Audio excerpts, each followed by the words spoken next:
Hi అండి, ఎలా ఉన్నారు? బాగున్నారా? బాగున్నారని కోరుకుంటున్నాను. నేను బ్రౌన్ రైస్తో చిక్కలు చేస్తున్నాను. కారబిల్లలు దానికి కావాల్సిన ఇంగ్రీడియంట్స్ 1.5 kg పిండి, బ్రౌన్ రైస్ పిండి పట్టించుకు పెట్టుకున్నాను.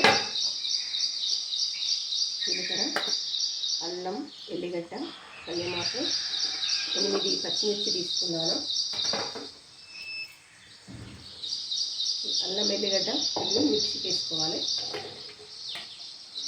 అల్లం ఎల్లిగడ్డ, జీలకర్ర,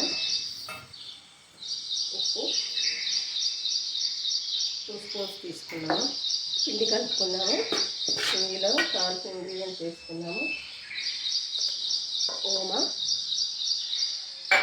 కల్యమాకు, శనగపప్పు కడిగి పెట్టుకున్నాను, నువ్వులు 100 grams తీసుకున్నాను. నువ్వులు, పల్లీలు ఎక్కువ తీసుకున్నాను, 200 grams పల్లీలు,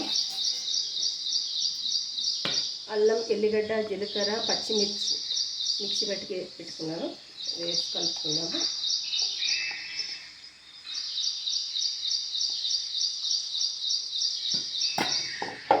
దీన్ని మంచిగా మిక్స్ చేసుకున్నాను. బ్రౌన్ రైస్ తోటి కారపిల్లలు చేసుకుంటున్నాము. బాగుంటాయి, టేస్ట్ బాగుంటాయి, హెల్దీ కూడా, ఆరోగ్యానికి కూడా మంచిది కదా.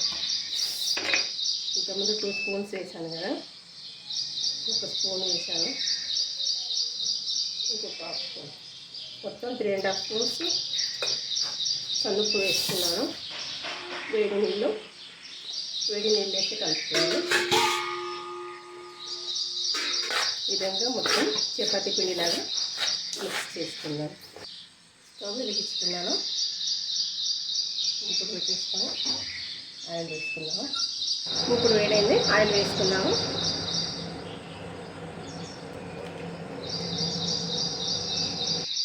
పిండి నానింది, ముద్దలు చేసుకొని పాలిథిన్ కవర్ మీద ప్రెస్ చేసుకున్నాము.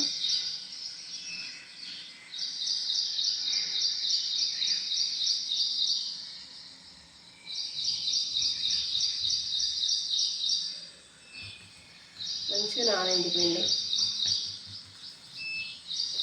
నూనె కాలింది, వేస్తున్నాను. వేడైంది నూనె. ఇక్కడ కాలినవి, మూడే పట్టినవి, కొంచెం పెద్దగా వేస్తే సైజ్ తగ్గించిన. ఇక్కడ కారపిల్లలు చెక్కలు బ్రౌన్ రైస్తో చేస్తున్నా చెక్కలు. ఇవి బాగుంటాయి టేస్ట్.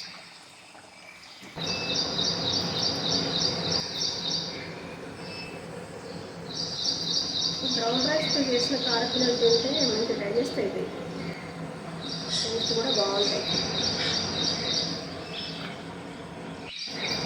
కాలినవి తీసుకున్నాము.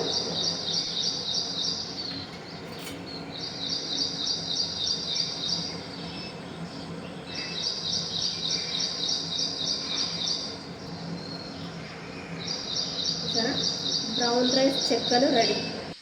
బ్రౌన్ రైస్ చెక్కలు రెడీ అయినాయండి.